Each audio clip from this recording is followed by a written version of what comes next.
Y listo. Entonces, en la clase de hoy, para ir recordando y reforzando los conocimientos, los conceptos que hemos venido ya trabajando anteriormente, vamos a ir haciendo un recuento de lo que hemos venido observando, viendo. Vamos a ir tratando de recordar ciertas ideas y ciertas nociones importantes, pero la van a hacer ustedes. Ya saben, no, mayormente no voy yo a ir presentando las perspectivas. Creo que hemos hablado de qué es la ciudadanía. ¿Alguien rápidamente, qué resumen podemos tener de qué es la ciudadanía?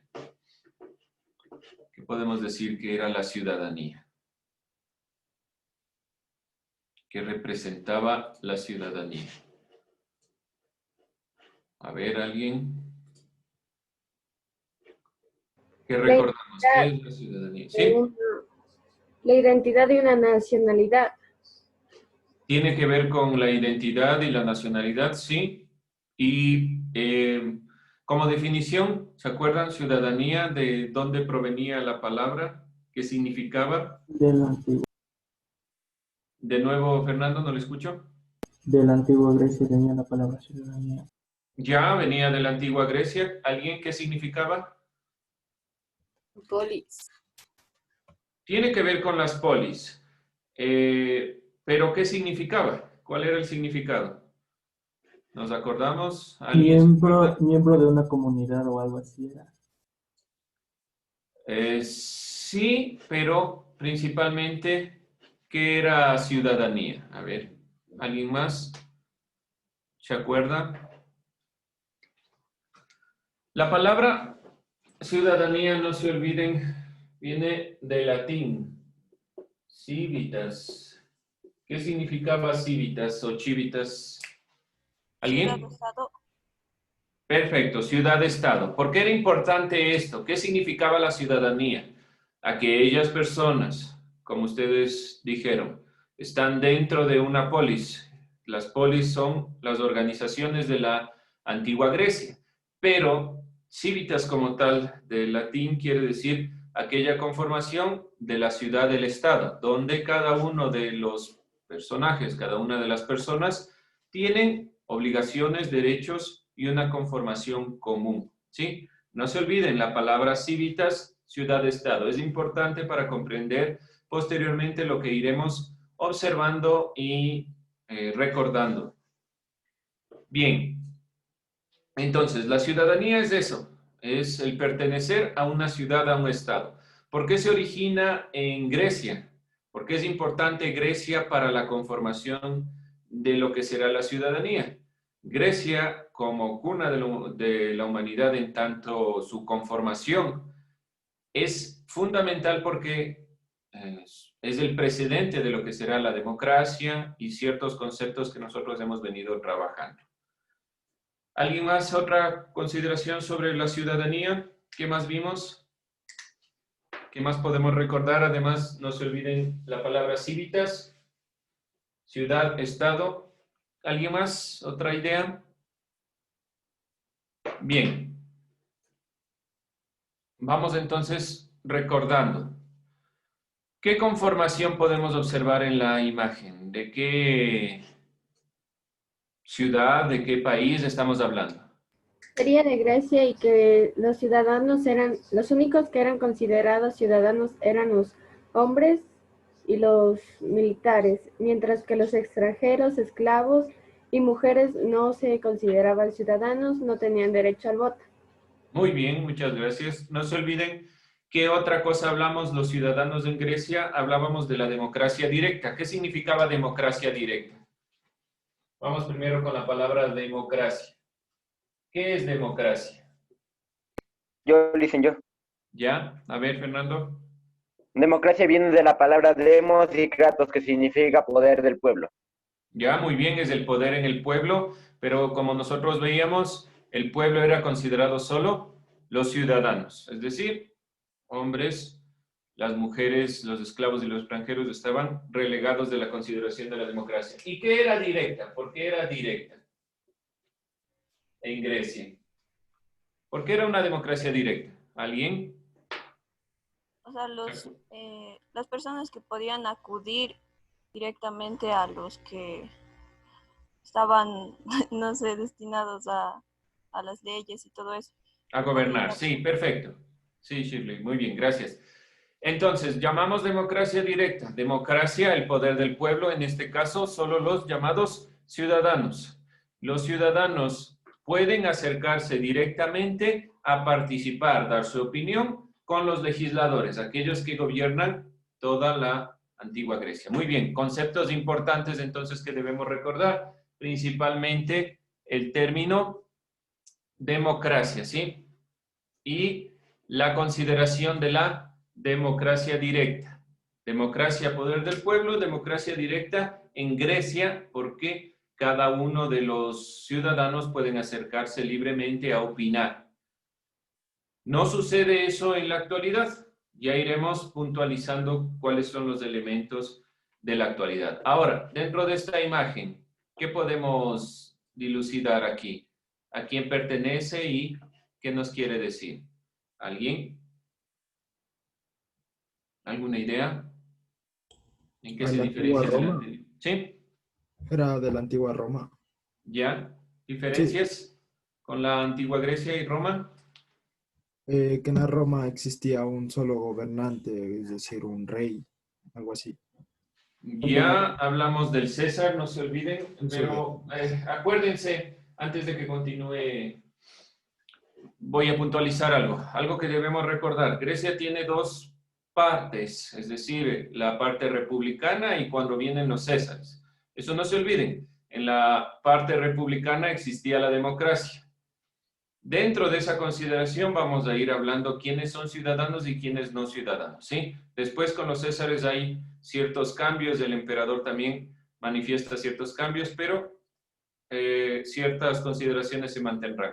Vamos, antes de hacer esa diferenciación, comentando solo en cuanto a ciudadanos y no ciudadanos. ¿Sí? Gracias, David. Vamos, continuemos. ¿Qué estábamos diciendo? Ciudadanos y no ciudadanos.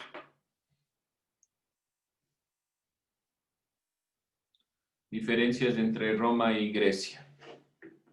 Que por lo que me doy cuenta, los ciudadanos eran los que atribuían a algún ingreso al que estaba en ese tiempo y los que no podían hacer eso eran no ciudadanos, los consideraban.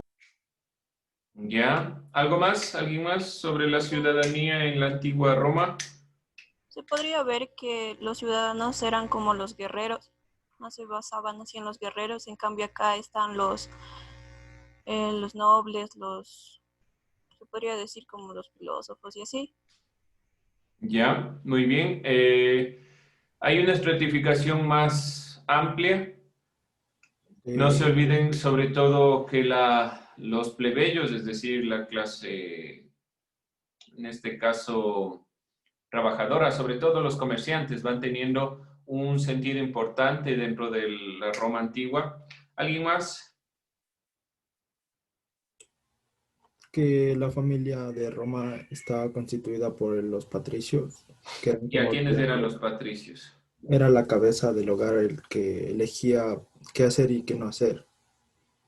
Muy bien, entonces, la conformación de la antigua Roma es netamente patriarcal. ¿Qué nos referimos con patriarcal? Que el padre es el que se va a hacer cargo de la conformación total de su hogar y asimismo dentro de la sociedad. No se olviden, se dice principalmente que la sociedad es un reflejo de los hogares, es decir, como los hogares se conforman, la sociedad también. Al existir los patricios, de esta forma patriarcal donde el padre es el que se hace cargo, la sociedad también se conforma de la misma forma. Entonces, dentro de esta consideración, tomando en cuenta tanto los romanos y los griegos para la conformación de lo que son los ciudadanos y los no ciudadanos, ¿qué papel cumplían aquellos que no eran ciudadanos? Por ejemplo, las mujeres en la Grecia antigua. ¿Qué papel Tenían cumplían? el papel de hacerse cargo de la casa, de cuidar a los niños, o sea, ser amas Ya. de casa. ¿Y qué pasaba con la diferencia entre Atenas y Esparta? había una diferencia fundamental entre la consideración de lo que son las mujeres espartanas y las mujeres atenienses. ¿Alguien recuerda? En Esparta sí se consideraban ciudadanos y tenían derechos. Ya las mujeres tenían derecho sobre todo a la educación, podían ser ir a la guerreras. guerra. ¿Perdón? En Esparta las mujeres podían ir a la guerra también. Ya, muy bien. Lo cual les consideraba como ciudadanas, ¿sí? ¿Qué significa eso? Que las espartanas podían tener la posibilidad de acceder a la ciudadanía. Diferencia fundamental. Grecia, como ustedes saben, está conformada por varias islas. Entonces, cada una de las conformaciones de las islas tenía un criterio sobre los ciudadanos y no ciudadanos, sobre todo entre Atenas y Esparta, porque Esparta era la fuerza militar. Y era importante para los espartanos tener la mayor cantidad de hombres, mujeres a cargo de esta función. Bien. En Grecia, ¿cuál era la función de las mujeres? ¿Qué podemos recordar?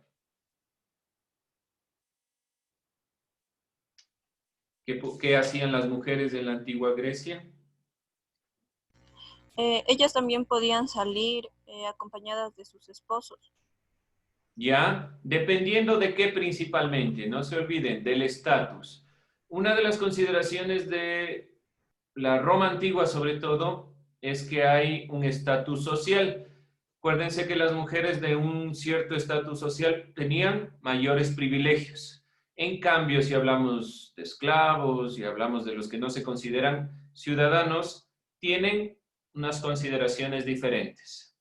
¿Por qué era importante recordar esto sobre la Grecia antigua y la Roma antigua, principalmente para recordar los conceptos de lo que es la ciudadanía? La consideración de qué es la ciudadanía proviene directamente del comprender la historia del proceso de la creación de la ciudadanía. ¿Cómo se conforma ahora la ciudadanía? Ya no existe esto de neociudadanos y ciudadanos. ¿Qué conformación tenemos ahora? ¿Alguien recuerda? O sea, el Estado y los organismos. Ya hay unos organismos en el Estado. ¿Y quiénes son considerados ciudadanos?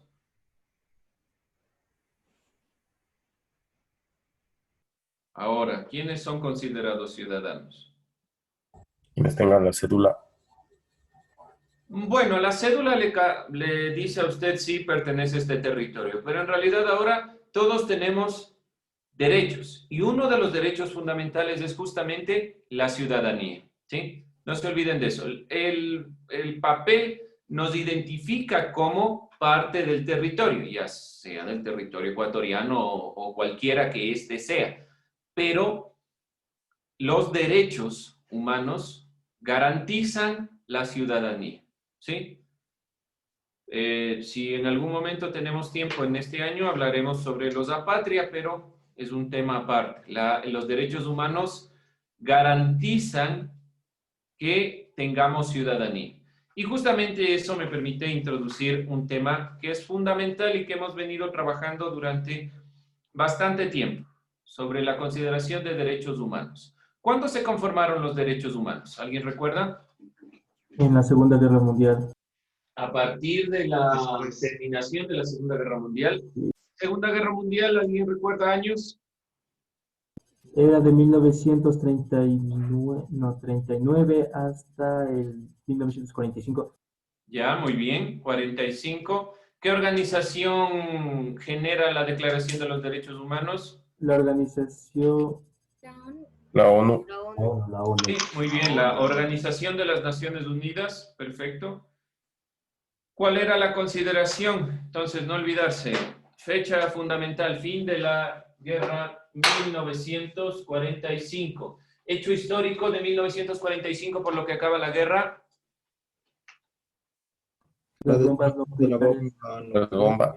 De Hiroshima y Ya, Nagasaki. las bombas, ataque de bombas nucleares, Nagasaki y Hiroshima, ¿por qué son importantes? ¿Por qué creen ustedes que la humanidad dijo tenemos que generar derechos para todos? Porque si no, cualquier país podría comenzar a crear sus propias bombas nucleares y bombardear a sus enemigos hasta acabar con la Ya, humanidad. es decir, cada uno de los grupos humanos entendía de diferente forma los derechos y pensaba que sus derechos, por una consideración, por ejemplo, como en la Segunda Guerra Mundial, tal vez racial, tenían la potestad, el derecho de gobernar sobre los demás. Por lo tanto, la Organización de las Naciones Unidas plantea esta perspectiva, pero se fundamenta en algo anterior. ¿Alguien recuerda en qué está fundamentada la Declaración de los Derechos Humanos?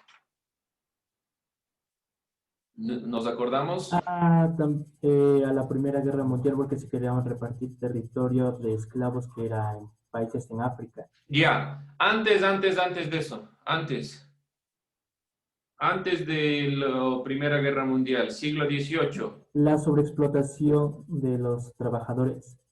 Bueno, sí, una de las consideraciones importantes para la Organización de las Naciones Unidas fue tanto la colonización de América, la explotación de esclavos y consideraciones que nosotros vimos al final de historia. Pero hay un hecho histórico fundamental que da paso a la declaración, una de las declaraciones de La Revolución Francesa.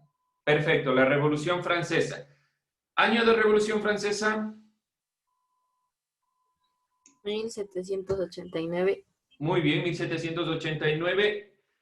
El tratado que estamos viendo, Declaración de los Derechos del Hombre y el Ciudadano. ¿En qué se fundamenta esta declaración? En la filosofía. ¿Sí? Muchos de los filósofos de la época introdujeron sus perspectivas, sobre todo liberales, del pensamiento de la libertad para fundamentar la Declaración de los Derechos del Hombre y el Ciudadano. ¿Por qué retrocedo a la consideración de la Revolución Francesa? Porque muchos de los elementos planteados en la Declaración de los Derechos Humanos, que es la Declaración Universal de los Derechos Humanos, está fundamentada en esta perspectiva. ¿Alguien recuerda cuál es otro de los tratados? Acuérdense, Declaración de los Derechos del Hombre y el Ciudadano. Esta Declaración de los Derechos del Hombre y el Ciudadano tuvo una contrapartida por las mujeres. ¿Qué pensaban las mujeres? ¿Alguien recuerda? Olympe de Gouges. ¿Alguien recuerda a esta pensadora?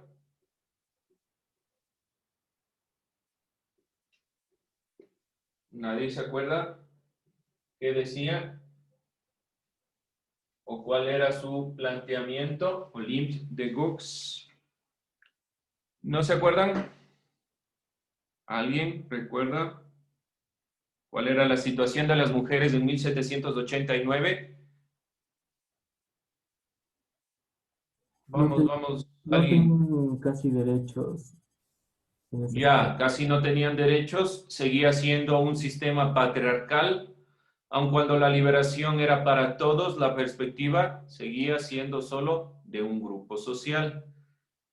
Olympe de Gouges y algunos de las pensadoras importantes de la época plantearon una contrapartida, la Declaración de los Derechos de la Mujer y la Ciudadana, para romper todas estas ideas de que son los hombres, de que son las mujeres, de que son una cantidad de elementos. Se plantea la Declaración Universal de los Derechos Humanos. No se olviden, la Declaración de los Derechos Humanos está fundamentada tanto en la Segunda Guerra Mundial como también en la Revolución Francesa. ¿Ideales de la Revolución Francesa? ¿Alguien recuerda? Libertad, igualdad y fraternidad. Ya, ¿por qué dijimos que eran importantes esos ideales? ¿O por qué los relacionamos y los tomamos en cuenta? ¿Por qué eran importantes la libertad, la igualdad y la fraternidad? La unión. ¿Perdón? Porque eso hace la unión y está en armonía. ¿La unión hace la fuerza? Ya, muy bien, bueno. Sí, porque hace notar que cada uno de esos elementos permiten comprendernos a todos como dentro de la categoría de humanos. No se olviden, en historia también estuvimos viendo que unos grupos sociales en ciertos tiempos, en ciertas épocas, consideraban a ciertos grupos sociales como fuera de la categoría de humanos. Los derechos humanos también consideran que el derecho básico es del derecho a la dignidad y a la consideración de humanidad, estar dentro de esa categoría. Bien, estuvimos viendo derechos también, la consideración de los derechos civiles, políticos y algunas consideraciones en cuanto a la democracia. Me interesa que recordemos la consideración sobre todo de la democracia. Vimos ya que democracia proviene del griego y de la consideración griega de lo que es el poder del pueblo, ¿sí? ¿Qué era la democracia moderna? ¿Cómo se diferenciaba la democracia de los griegos con la democracia moderna? ¿Alguien se acuerda? ¿Alguna noción? Democracia moderna. Vamos viendo quiénes están ahí todos calladitos. Yo no sé qué pasa. Ya se están durmiendo, a ver quién se está durmiendo. Vamos viendo por aquí. Todos atentos. Mena José. ¿Me escucha, señor José Mena? Sí, Lisa. Ya, vamos. Democracia moderna, ¿qué recordamos? Lo que recuerde. No es esto, no es examen, solo lo que vayamos recordando. Democracia moderna. ¿Qué se acuerda sobre democracia? ¿Alguna cosa? ¿Le escucho? Sí. Se forma como una organización. Se formó como una organización. Una organización para... Una organización social. Ya, es una forma de organización social.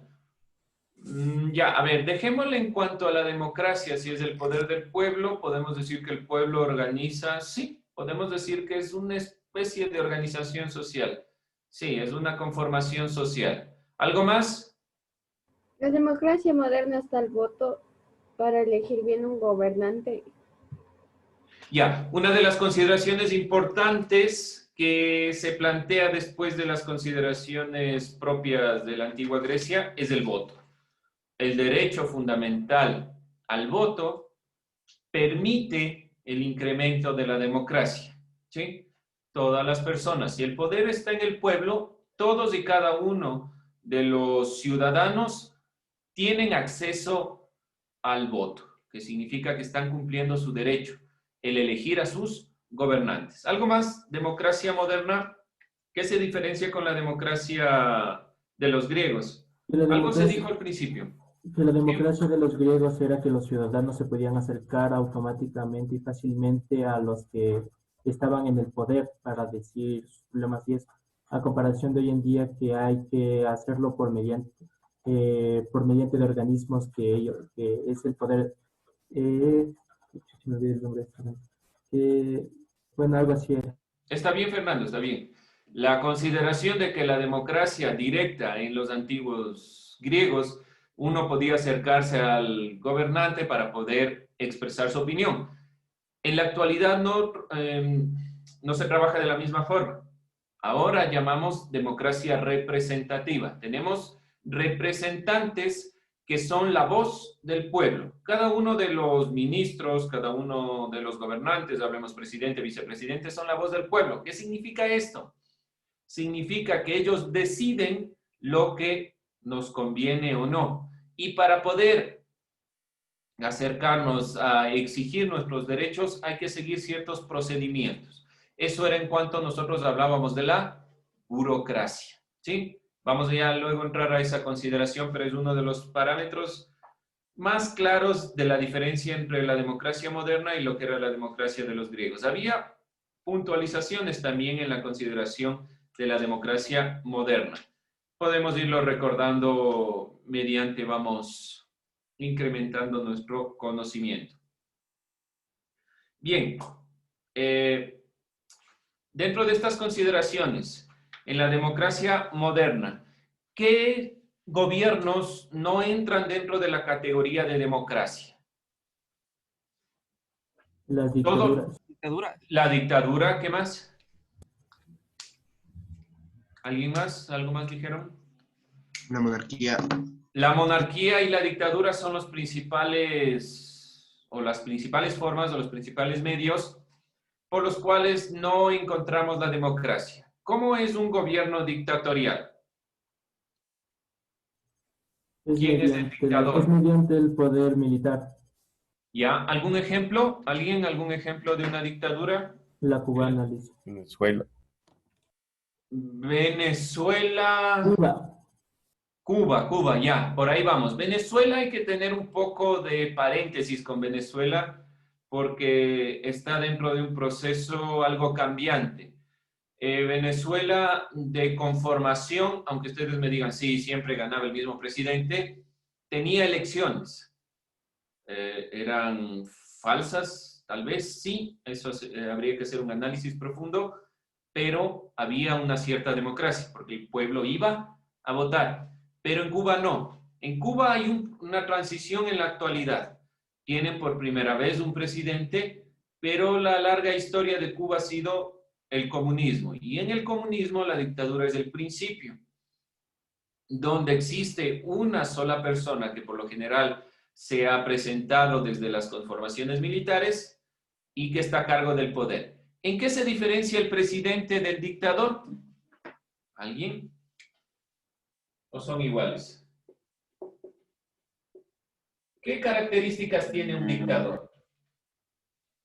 A ver. Gobierna mediante el miedo. Bueno, pero más allá de eso, más allá de la consideración de... Se autoproclamó como dirigente supremo. Sí, no, eso hay que hacer un poco, ¿cómo decirlo? Hay que tener un poco de tino con eso. A veces el pueblo también le pone como cabeza. No se olviden que, por ejemplo, en la Revolución Cubana, no es solo que Fidel Castro dijo yo voy a llegar acá, sino que el pueblo también tiene injerencia dentro de esas consideraciones. Ahí hay que hacer un poco el paréntesis. Pero ¿cuál es la diferencia principal entre un dictador y un presidente? Que no tiene organismos que El dictador no pone a votación. Ya, no hay organismos, no se elige por la votación. Gracias, Joshua. ¿Algo más? La toma de decisiones. Ya, la toma de decisiones. Es decir, el poder no se divide.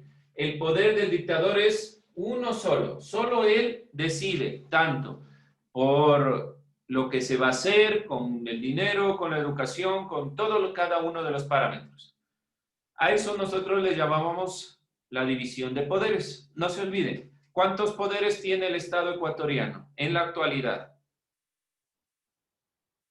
¿Alguien recuerda? ¿Poderes del Estado? ¿Cuántos poderes tenemos? 5 poderes del Estado.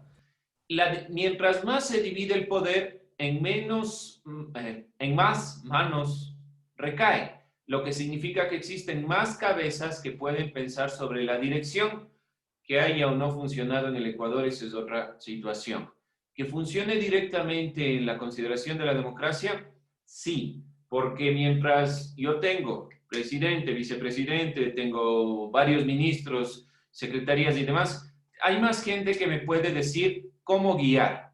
En cambio, en la dictadura, solo una persona guía. Por lo tanto, él está a cargo de todos los poderes del Estado, lo que puede caer en una demagogia, es decir, solo esa persona decide y no escucha a nadie más. El caso principal, además de las dictaduras, ha sido siempre las monarquías. El rey decidía y como el rey era elegido por Dios, era mucho más grave las incidencias sobre esta consideración. Por lo tanto, la democracia viene a romper toda esta perspectiva donde el pueblo es el que elige. Podemos ser críticos también con la democracia. ¿Hasta qué punto realmente el pueblo puede o no ser consciente de su voto? ¿Creen ustedes alguien que realmente la gente es consciente de por quién vota o vota porque le ofrecen algo? Voto porque le ofrecen algo. A mí me sabe un poquito mitad y mitad, ¿no? Vamos, Joshua, ¿por qué mitad y mitad? Vamos con eso. Porque hay gente consciente que la verdad si quiere mejorar el país, entonces investigan de los electos, de los que van a ser, que pueden ser presidentes. Igual el presidente, bueno, de lo que yo he sabido, a veces hay gente que paga a las personas que no tienen muchos recursos para que ellos dicen, ok, yo te doy tanta plata y tú votas por mí. Entonces van consiguiendo los votos asegurados. como sabemos, Ya. cualquier ciudadano puede votar, creo.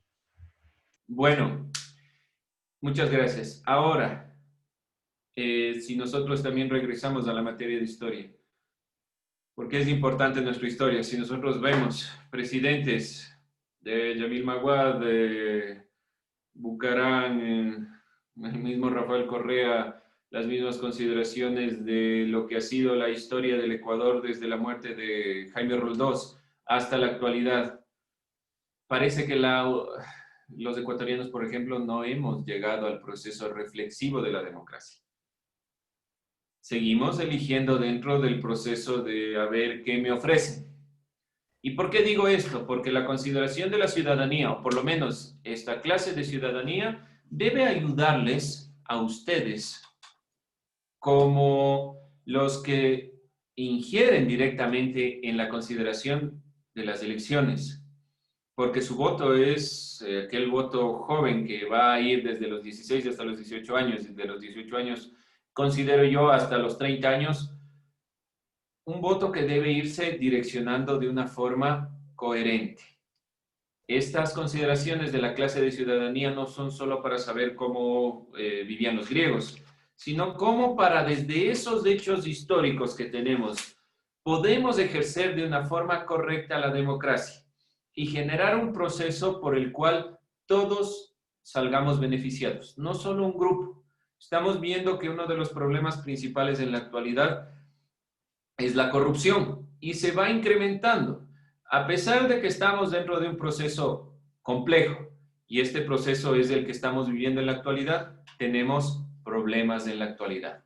Bien, chicos, seguiremos trabajando sobre esta temática. Les iré dando la próxima semana ya lo que serán el diagnóstico para ir viendo qué más nos falta, pero yo en general veo que tenemos consideraciones bastante claras y también iremos trabajando sobre las consideraciones de lo que vamos a ver los temas las siguientes clases y durante el año. Gracias, jóvenes. Suerte, un buen día. Gracias a la coordinadora también y nos vemos la siguiente clase. Suerte, chicos. Chao. Dicen un buen día. Buen día. Carlitos, ¿sigues ahí? Chao, Lisen. Aquí estoy, sí. Ya, espérame un rato.